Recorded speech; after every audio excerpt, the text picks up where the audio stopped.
बापरे यार, पाऊस आला. ओ जोजीला आला पण.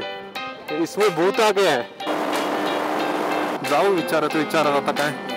दिस वॉज द वर्स्ट एक्सपिरियन्स. काल रात्री जे काय झालं ते.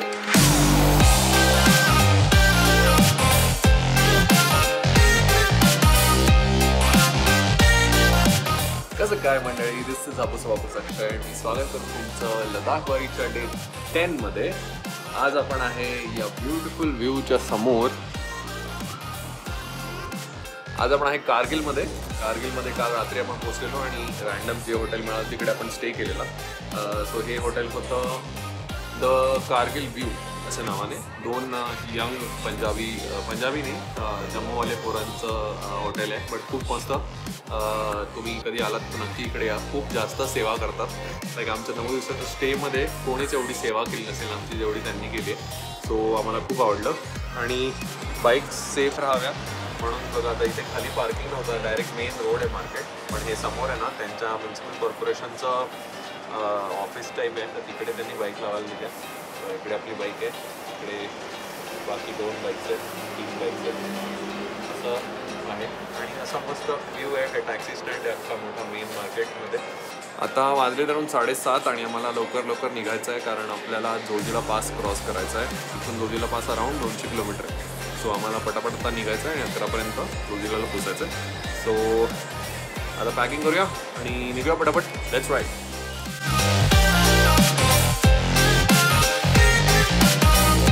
समोर बघता तुम्ही पोरं आपली तयार झालेली आहेत आणि आपण ह्या हॉटेलमध्ये होतो द कारगिल व्ह्यू. आता आपण इकडून निघतोय. फक्त एक कारगिल मेमोरियल आहे तिकडे आपण थांबणार आहे आणि तिकडे ब्रेकफास्ट करू. आता इथे काहीच नव्हतं, इथे फक्त कॉफी प्यायलो आपण आणि निघतोय लगेच. श्रीनगरला संध्याकाळी 8 वाजता सौम्याची फ्लाईट आहे. सो मला 6ला तरी कमीत कमी श्रीनगरच्या इथे पोचायचंच आहे. काही झालं तरी श्रीनगरपर्यंत रस्ता थोडासा कठीण असणार आहे. So let's go. सकाळी 9:30 वाजता कारगिलच्या ब्युटिफुल व्हॅलीला बाय करूया. आणि आता मॅप टाकलेला आहे कारगिल वॉर मेमोरियल. आम्ही जिथे राहत होतो त्या दादाने एक तिकडचा रेस्टॉरंटचा नंबर दिला. बोलला आमचंच आहे रेस्टॉरंट, तिकडे जाऊन तुम्ही ब्रेकफास्ट वगैरे करू शकता. So that is around 48 kilometres, but 1 तासाच्या आसपास अंतरावर आहे. सो तिकडे आपण चाललो आहे. कारगिल वॉर मेमोरियल ते पण बघून आणि ब्रेकफास्ट पण करायचा आणि मग फटाफट निघायचं तिकडनं, कारण आम्हाला आज लुधियाना गाठायचं आहे. लुधियाना इज 678 किलोमीटर्स, म्हणजे आज ऑलमोस्ट 700 किलोमीटरचा प्रवास आहे. आणि रात्री म्हणजे आज मजबूत लेट होणार आहे. रात्री 2-3 वगैरे वाजू शकतात पूर्णपणे पोचायला. बट बघूया कसं होतंय.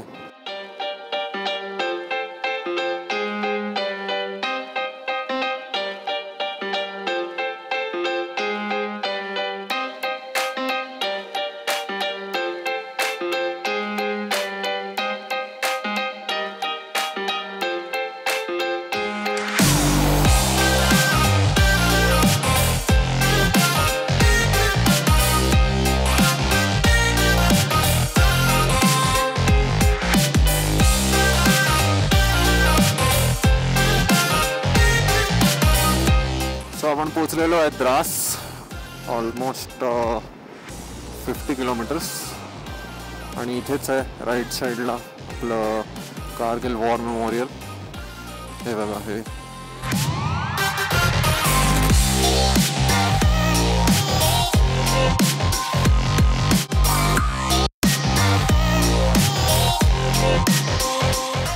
आप जिस रास्ते से आए उसे राष्ट्रीय राजमार्ग 1 के नाम से जाना जाता है. यह राष्ट्रीय राजमार्ग लेह कारगिल को श्रीनगर के साथ जोड़ता है. मुख्य प्रवेश द्वार से लेकर अमर जवान ज्योति तक हम जिस रास्ते से चल रहे हैं उसे विजय पथ के नाम से जाना जाता है. सर, विजय पथ के दोनों ओर 20 नेशनल फ्लैग और 8 अर्धकृति प्रतिमा लगी हुई है, जिसमें से 2 परमवीर चक्र से सम्मानित वीरों की है, बाकी 6 महावीर चक्र से सम्मानित वीरों की है. आपके बाएं एक MiG-21 को डिस्प्ले किया गया है. 26 में 1999 को हमारी वायुसेना ने ऑपरेशन सबे सागर लॉन्च किया था. उस समय हमने पाकिस्तान के कई एरिया में भारी मात्रा में बमबारी की थी. उस ऑपरेशन में स्क्वाड्रन लीडर अजय ओझा उनको वीर गति प्राप्त हुई. उनको मरणोपरांत वीर चक्र से सम्मानित किया गया. उनकी बटालियन 17 स्क्वाड्रन, जिसे गोल्डन एरो के नाम से जाना जाता है, उन्होंने 2013 में इसको यहाँ पर उनके स्मरणार्थ समर्पित किया है. आपके आगे जो पहाड़ दिख रहा है सर, इसे टोरोलिंग के नाम से जाना जाता है. ठीक है। फर्स्ट अटैक यहीं से शुरू हुआ था। टोलिंग समुद्र तल से लगभग 15,100 फीट की ऊंचाई पर है। आपकी बाएं 3/4 दूर स्काई लाइन की तरफ लेके जाएंगे। जो नोकरी चोटी दिख रही है आपको देनी बताई, वो है tiger hill sir. Tiger hill समुद्र तल से लगभग 16,700 फीट की ऊंचाई पर है। टाइगर हिल बाय दूसरी नोकली चोटी नाम Rhino Horn. Rhino Horn bye जैसे आगे जाएंगे तो यू बन रहा है सर बीच में, उसके आगे जो हाफ सर्कल बन रहा है, एक अर्ध गोलाकार टॉप बन रहा है, वो है 0.4875, जिसे हम आज बत्रा टॉप के नाम से जानते हैं। कैप्टन विक्रम बत्रा साहब की लड़ाई वहां पर हुई थी, वहां पर उनको वीर गति प्राप्त हुई थी। 0.4875 समुद्र तल से लगभग 16,000 फीट की ऊंचाई पर है। चलिए सर, विजय पथ के देने और कैप्टन विजय थापर मरणोपरांत वीर चक्र हेलीपैड, जिसे 2001 में विजय थापर के पिताजी कर्नल विजय थापर होने से इनोग्रेट किया था। 2021 में इसका नया कंस्ट्रक्शन हुआ था। टोलिंग पर कब्जा करने के बाद इस हेलीपैड का उपयोग हमने रेकी मिशन कैजुअल्टी एविडेक्शन के लिए किया था। ठीक है, 1971 और 99 की लड़ाई में भी इसका सफलतापूर्वक उपयोग किया था हमने। आगे 155 mm बोफर्स गन, ऐसी 100 बोफर्स ने इस वार में 2.5 लाख से भी ज़्यादा गोले दागे थे उस समय। इसी कारणवश इस पहाड़ी के पीछे एक और पहाड़ी आती सर 0.5140, जिसको गन हिल के नाम से जाना जाता है। इसके पीछे आती है वो पहाड़ी, टोलिंग के पीछे।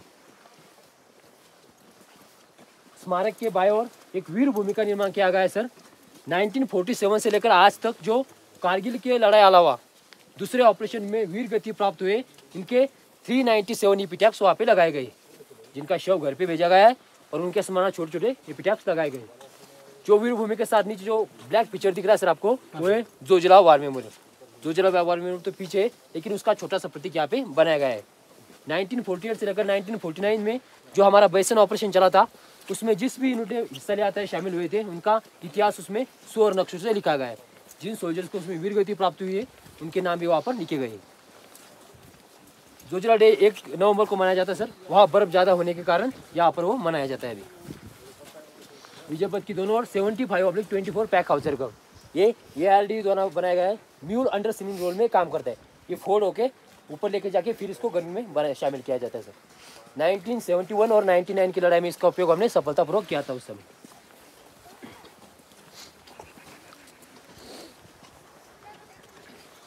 स्मारक का मुख्य आकर्षण सेना टॉप, जिसे 4 मीनारों से सजाया गया है। उसके नीचे अमर जवान ज्योति, जो 535 वीरों की याद में हमेशा प्रज्वलित रहती है। उसी के नीचे प्रसिद्ध कवि माखनलाल चतुर्वेदी की जो पुष्प की अभिलाषा कविता है, उसकी कुछ पंक्तियां लिखी हुई है। सेना टॉप के पीछे वॉल ऑफ फेम, वो एक पीतल की दीवार है। कारगिल की लड़ाई में जिन 535 जवानों ने अपने प्राणों को देश के नाम निछावर कर दिया था, उनके नाम वहाँ पर स्वर्ण अक्षरों से लिखे गए। उसमें 31 अफसर्स, 22 जेसीओस, 490 अदर रैंक्स और 2 सिविल्स शामिल है। इसके साथ ही जो दाहिनी तरफ आप एक ब्लैक प्रतीक चिन्ह दिख रहे हैं, वो 8 माउंटेन ड्यू का है, और लेफ्ट में जो त्रिशूल टाइप दिख रहा है, वो 3 इन्फेंट्री ड्यू का प्रतीक चिन्ह है। उसके ऊपर जो 8 माउंटेन ड्यू में 18 यूनिट या बटालियन आती है, उनके फ्लैग्स लगाए गए, ऊपर नेशनल फ्लैग है।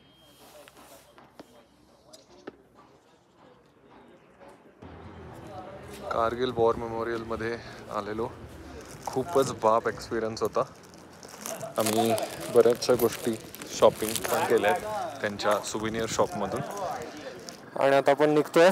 मी सौम्या आम्ही पुढे निघतोय, कारण सौम्याला मला श्रीनगरमध्ये एअरपोर्टला सोडायचं आणि परत बाहेर यायचं। सो एअरपोर्टला जाऊन येणं जरा 8-1 किलोमीटरचं डिस्टन्स आहे।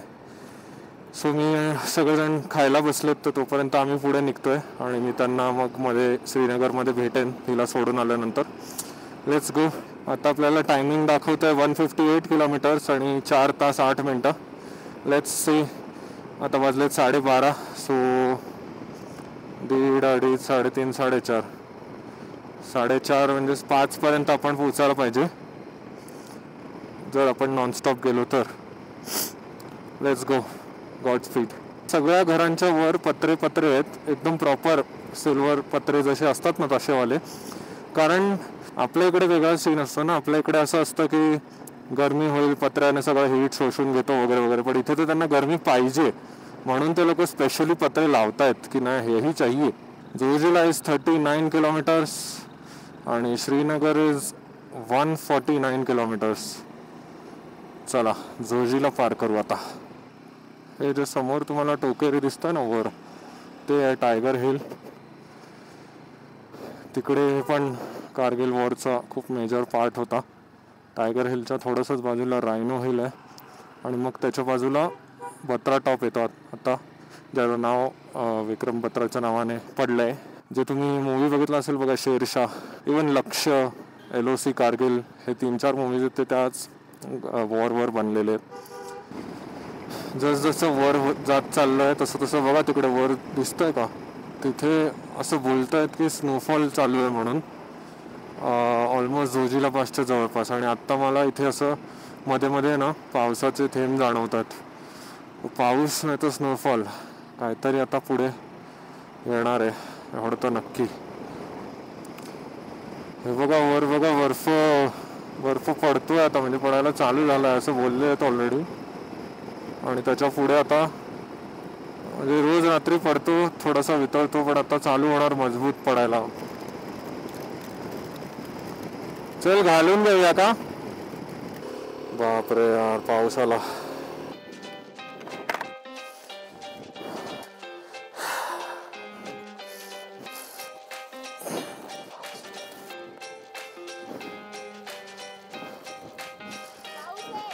रेनकोट घालून घ्या.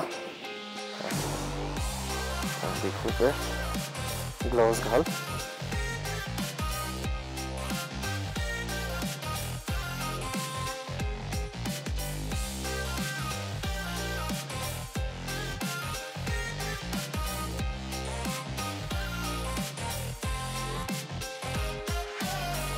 माझं हे जे हँडल बार आहे ना, त्याचं बुश जो असतो ना, रबर बुश, तो खराब झाला आहे. आणि आता हँडल बार आहे ना, ते असं माझ्याकडे पडलं आहे थोडंसं. ते आता असं वाटतंय की एकदम जपून चालवायला पाहिजे. खड्डे बिड्डे आणि सगळ्यांना ना फुल प्रॉब्लेम होणार. फक्त मुंबईला पोहोचू दे कशी पण, मग तर करूया चेंज. चायला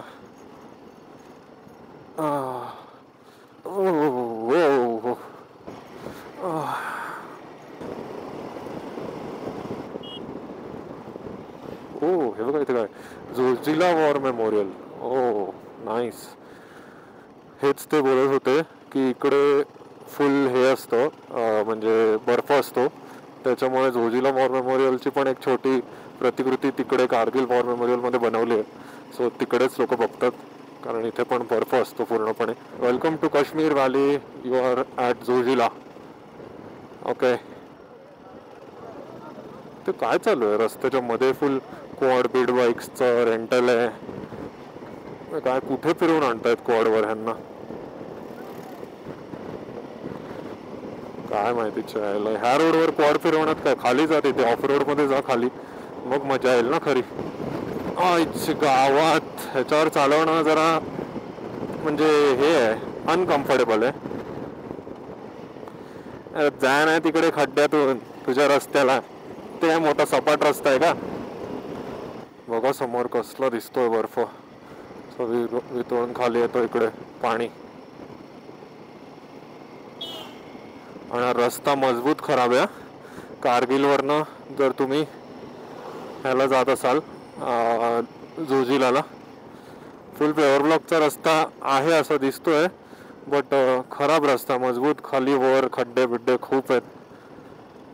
गाडीची तर हालत खराब होणारच होणार. आणि इकडे सेफ्टी वाईज अजिबातच गोष्टी नाही आहे तिकडे. वाव, काय दिसते ही व्हॅली.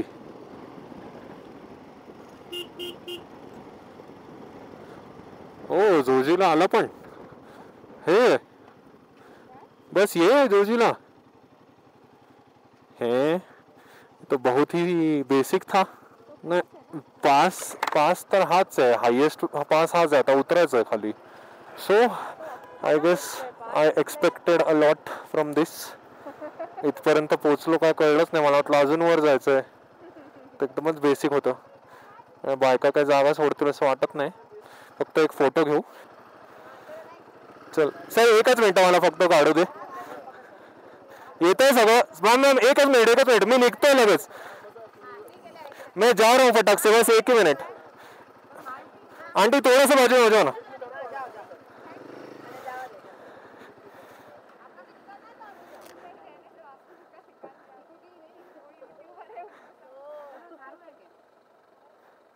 ओके व्हिडिओ काढला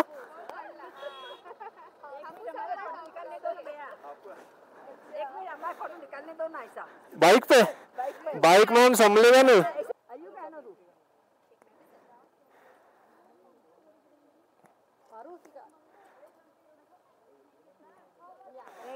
thank you okay thank you ma'am bye बापरे बायका वेड्या झाल्या माझ्यावर फोटो काढायला लागल्या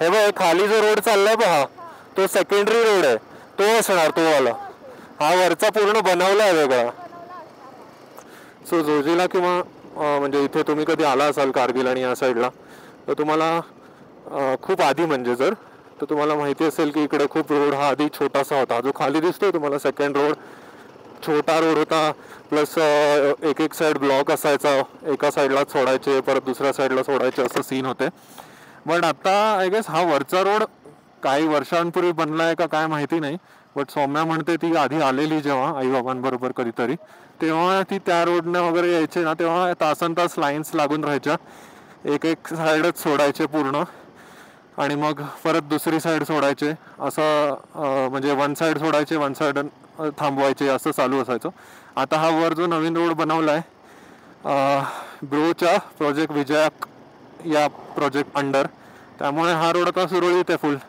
पहिला पास काश्मीरमधला जोजीला आपण आता केलेला आहे आणि आता आपण खाली उतरतोय बाय द वे हा रोड जरी चांगला झालेला असला तरी पण सेफ्टी वाईज अजिबातच हे नाही आहे काही बॅरिकेड वगैरे प्रकार नाही आहे त्यामुळे पडलं की डायरेक्ट गगनाला भिडलं बॅरिकेड नाही आहे त्यामुळे ब्रेक्स आणि बाईकवर पूर्ण फुल कंट्रोल पाहिजे नाही तर एकदम स्लो या हे असं बघा आता समोर काहीच नाही डायरेक्ट झुपकन खाली जाणार झुप्प सो कसं वाटतंय महाराष्ट्रापासून चालू केलेलं आपण महाराष्ट्रानंतर गुजरात नंतर राजस्थान नंतर हरियाणा पंजाब हिमाचलमधनं लेह लडाखमधनं काश्मीर आता पुढे बघूया अजून कुठे जातो एवढ्या सेट्स तर पार झाल्या बाकी रस्त्याची तर पार आयबंड झाली गाडीचं पुरचं जाणवायला लागलंय आता या रस्त्याने हातावर पण खूप प्रेशर येतोय आई गेला काय होतं फोन आपोआप चालू झाला हे बघ आपोआप चालू झाला इसमें भूत आ गया आहे आता मला कॅमेरा काढून ठेवायला लागेल कारण आता पाऊस चालू झालाय आता भेटूया पावसानंतर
सो फायनली सोनमार्गच्या पुढे पुन्हा एकदा पाऊस संपलेला आहे सोनमार्गमध्ये थोडा होता स्टार्टिंगला नंतर मग संपला आणि आता एकदमच क्लिअर वातावरण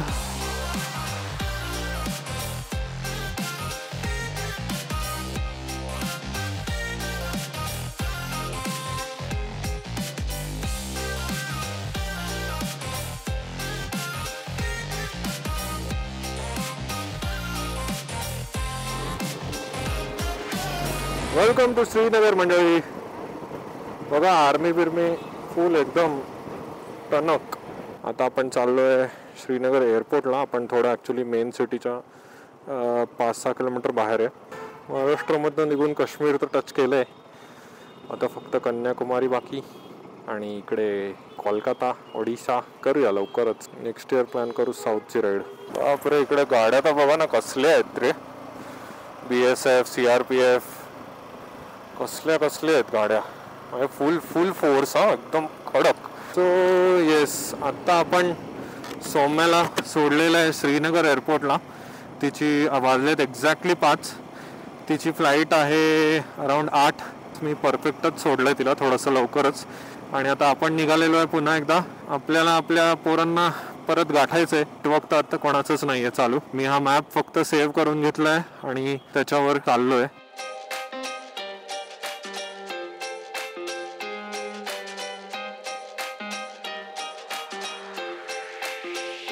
आणि अशाच प्रकारे आपल्या ऑडोमीटरच्या ट्रिपवर 3400 किलोमीटर झालेले आहेत.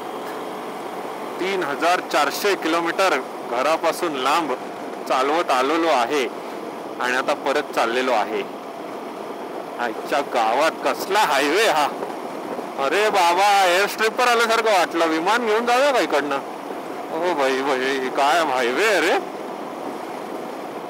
असं वाटलं एअर स्ट्रिपवर आलो. हो काय हायवे, खतरनाक.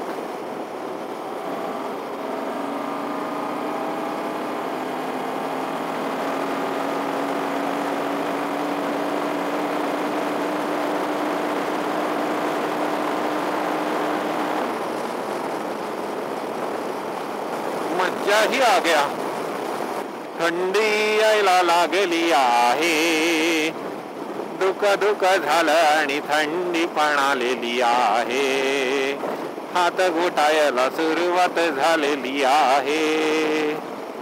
लवकरच थांबून ग्लोव्ज घातले पाहिजे. चलो. काय सुसाट हायवे रे हा, फुल मजेदार.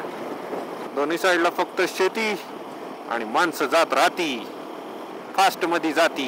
बघा किती वाजलेत आता, 5:57. म्हणजे 6 वाजलेत की लगेच इकडे थंडीचा एकदम कहर आला, एकदम कचकन. प्रॉब्लेम एवढाच आहे की मी एकटा आहे ना, तर मी असं जात राहू शकतो. पैसे आहेत माझ्याकडे, त्याचा काही प्रॉब्लेम नाही, बट कपडे नाही आहेत. सो मी लुधियानाला पोहोचून किंवा JNK क्रॉस करून पुढे गेलो ना, तर जरा मला फोनला नेटवर्क येईल. एकदा का फोनला नेटवर्क आलं की मग मी माझ्या पोरांना कॉन्टॅक्ट करू शकतो आणि मग त्यांना सांगेन की बाबा लोकेशन पाठवा लाईव्ह, आणि मग मी येईन त्यांच्याजवळ, किंवा ते जर मागे असतील तर त्यांच्यासाठी थांबेन. कैसा लगा मेरा प्लान. आय गेस आता एकटे पण माझ्या डोक्यावर चढले. एक तर माझं ब्लूटूथ काम करत नाहीये. ब्लूटूथ काम केलं जरी असतं, त्याला गाणी ऐकायला माझ्याकडे नेटवर्क पण नाहीये. सो मलाच माझ्याशी बोलायला लागतंय. म्हणूनच हे असे गोष्टी बाहेर येत आहेत. नाही तर मी कधी तुमच्याशी असं बोलतो का? नाही. सकाळपासून जरा सौम्य होती मागे, तर जरा बरं वाटत होतं. कोई तो है, बडबड काय ना काहीतरी चालू होती. आता कोणच नाही. टनल आहे खूपच मोठा डोंगराच्या आरपार, आणि मला मॅप आता नाही आहे. जो है अब राम भरोसे. आता काय सरळच हा रस्ता आहे हे तर माहिती आहे. जाऊ विचारत आता काय कुठल्या रस्त्याने बिना मॅपचं जातोय काय कळतच नाही. फक्त माइलस्टोनवर लिहिलेलं आहे, त्याच्यानुसार जातोय जम्मूकडे. जम्मू 147 लिहिलेलं होतं मागे. सो काल रात्री आपण येत होतो श्रीनगरवरून जम्मूला. तर काश्मीरपासून जो हायवे चालू होता, मस्त एकदम सुसाट चालू होता. तुम्ही आत्ताच याचा व्हिडिओ बघितला. फुल एअर स्ट्रिप टाईपचे व्हिडिओ, म्हणजे हायवे होता एकदम सुसाट. आणि अचानक एक डायव्हर्जन आलं. तिथून मला लेफ्टला एका गावाच्या आतमध्ये, म्हणजे असं इंटिरियर पार्टमध्ये डायव्हर्ट झालं सगळेच, म्हणजे ट्रक्स, गाड्या बिड्या सगळं. आणि तिथून फुल ट्रॅफिक चालू झालं. 15-20 मिनटं फुल ट्रॅफिक होतं. मग मी त्यानंतर एकाला विचारलं की यही रास्ता है क्या जम्मू के लिए? तो बोला हाँ यही है. तो बोला मग ये ट्रॅफिक वगैरह? तो बोलता नहीं अभी इतना नहीं है ज़्यादा, थोड़ा आगे जाके छूट जाएगा. थोडा पुढे जाऊन अजून एक 15-20 मिनटांनी ते ट्रॅफिक सुटलं. थोडासा मेन रोड आला आणि सिंगल लेनच्या ऐवजी असे 2-2 वाले, म्हणजे 4 पदरी 2 लेन झाल्या, म्हणजे 2-2 लेनवाल्या. आणि मग चालू झालं. तर तिथे सीन काय आहे, तिथून घाट चालू झाला बेसिकली. मग मध्येच काही हे होते आपले टनल्स होते. काही टनल्स पण खूप मोठे एकदम 9 किलोमीटर 10 किलोमीटर असे टनल्स वगैरे होते.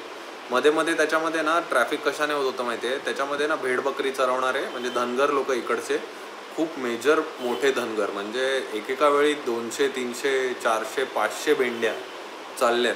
म्हणजे टनल स्टार्ट होतोय, स्टार्ट टू एंड एका लेनमध्ये फक्त मेंढ्याच आहेत आणि दुसऱ्या लेनमधनं ती लोकं दुसऱ्या लेनमधनं फक्त गाड्या ये जा करतायत किंवा जागा बनवत आहेत. त्याच्यामुळे फुल ट्रॅफिक होत होतं.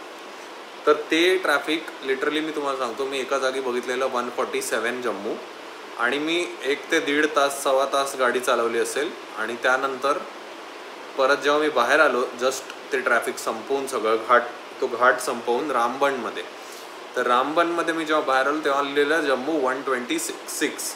म्हणजे मी फक्त 21-22 किलोमीटर गाडी चालवली 1.25 तास ते 1.5 तास.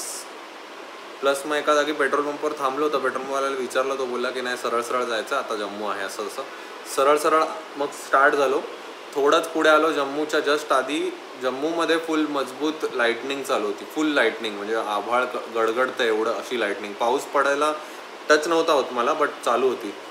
परत 10-15 किलोमीटर पुढे गेलो, पावसाची रिमझिम चालू झाली, म्हणून मी कपडे घातले, रेनकोट घातला आणि परत चालू झालो. पण एवढं घाण वेदर होतं, एवढं घाण वेदर. जसं जम्मू स्टार्ट झालं, जे धो पाऊस पडायला लागला, धो पाऊस पडायला लागला. एवढा घाण पाऊस की दिसतच नाही आहे समोरचं. मी हेल्मेटचं काच ओपन ठेवून चालवतोय, सगळं चड्डीपर्यंत सगळं चिंब भिजलेलं आतपर्यंत. काय रेनकोटचा उपयोग नाही, सगळं भिजलेलं. शूजच्या आतमध्ये पाणी भरलं 1-1 लिटर सगळं. असं मी घेऊन पूर्ण जम्मू पास केलं. पास म्हणजे जम्मूमध्ये घुसलो. जम्मूमध्ये धबकी होती, एवढी धबकी, गुडघ्यापर्यंत पाणी साठलेलं. त्याच्यातून पास होत आम्ही कसं गेलो. नशिबाने आपली गाडी अशी आहे जी ह्या सगळ्या गोष्टीला सपोर्ट करते. ती एकदा पण बंद नाही पडली, एकदा पण नाही. I am just so lucky की ती गाडी एकदाही बंद नाही पडली. जी चालू आहे ती चालूच होती. आणि मी विचार केला, आता जम्मूमध्ये आपल्याला नेटवर्क येणार नाही, तर इथे थांबून काय फायदा नाही. एका पेट्रोल पंपमध्ये परत एकदा जाऊन थांबलो, पेट्रोल भरलं. तेव्हा त्याला विचारलं की जम्मूचा एंड कुठपर्यंत आहे, कारण आम्ही भेटणार होतो जम्मूच्या एंडला. तो बोलला की ते यायला अराऊंड म्हणजे जम्मूचा एंड यायला 70-80 किलोमीटर. म्हटलं चल एवढं तर जाऊया आपण काही करून. मग मी तसंच गाडी चालवत सॅडल करत, म्हणजे लिटरली मी पूर्ण जम्मू अख्खं सॅडल करतच काढलं, पूर्ण अख्खं जम्मू सॅडल करत. एवढं ऑफ रोड होतं, एवढं घाण रस्ता आहे ना, रस्त्याचं काम चालू आहे पूर्ण एंड टू एंड जम्मूमध्ये. तर एवढा घाण रस्ता, एवढा घाण की काय सांगू तुम्हाला. मग शेवटी जम्मू पार करताच पंजाबची बॉर्डर पोलीसचं एक बॅरिकेड बघितलं आणि लगेच नेटवर्क आलं. म्हणजे कानामध्ये ब्लूटूथ अचानक चालू झालं माझं आणि मला नोटिफिकेशन पण आले, टिडिंग वाजले. तर मला कळलं की चालू झालं. मग मी मॅप बघितला फक्त, तर पठाणकोट काहीतरी 12 किलोमीटरवर होतं. तर म्हटलं चला आता पठाणकोटपर्यंत जाऊ कसं पण खेचून, आणि पठाणकोटला जाऊन थांबूया, होल्ड घेऊया, मग बघूया ह्या पोरांना मेसेज करू. कारण पूर्ण भिजलेलो, एवढं पाणी भिजलेलो की काय सांगूच नाही शकत. मग शेवटी पठाणकोटमध्ये आत्ता मी एकदमच एक बेसिक रूम, आता हा रूम बघा कसा आहे, हे बघा एकदमच बेसिक रूम आहे, त्याच्यात आम्ही थांबलेलो. आणि आता वाजलेत सकाळचे 10-10:30 होत आले. आता मी आलो तेव्हा सगळं काढून सुकायला टाकलेलं, सगळं जेवढं दिसतं सगळं रूममध्ये सगळं सुकायला टाकलेलं. आणि आता परत कपडे, हे घातलेले कपडे पण सुकायला होते, मी पूर्ण उघडा झोपलेलो. आणि आता फायनली परत रेडी होतोय. तेव्हा मी त्यांना मेसेज केला सकाळी पोरांना, काल रात्रीच केलेला. तर ते बोलले की आम्ही 100 किलोमीटर आधीच थांबलो आहे, म्हणजे मे बी ते जम्मूमध्येच थांबले असतील त्या वेदरच्या प्रॉब्लेममुळे. आणि मग ते बोलले की मला आता 11 होतील इथे पठाणकोटपर्यंत पोहोचायला. सो तुम्ही आता त्यांच्या यायची वाट बघतोय आणि मग आपण एकत्र राईड करू.